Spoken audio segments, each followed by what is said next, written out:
नमस्कार। आज प्रसंग सिंधुरु हिंदू।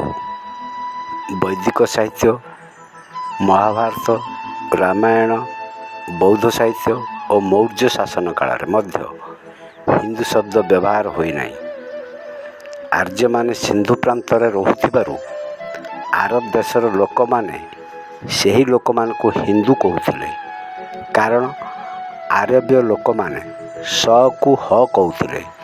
एथिपाई सिंधुरु हिंदू होता है। आर्य माने निजको हिंदू बोली ग्रहण कले।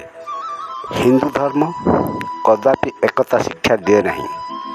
हिंदू धर्म स्वयं अस्पृश्य एवं हिंदू को अलग अलग सूचित करे। सामाजिक विभाजन ही हिंदू धर्मर वास्तविक भावना अटे। सामाजिक विभाजन रेखा को केही अतिक्रम करिपारिबे नहीं, कारण यह धार्मिक विश्वास उपर आधारित। यार अन्य नाम सामाजिक पार्थक्य। हिंदू धर्म थिबा जाए भेदभाव रहिबो। हिंदू धर्म प्रचलित थिबा पर्यंत भेदभाव समाप्त होई परिबो नहीं। हिंदू धर्म ही हिंदू एवं अस्पृश्य को एक हेबार मान्यता देई नहीं। धार्मिक और सामाजिक स्थिति उपर विचार कले जना जाए जे अस्पृश्य मान को हिंदू धर्मर एक अंग रूप में परिगणित करा जायछि, किंतु यह ठीक नुहे।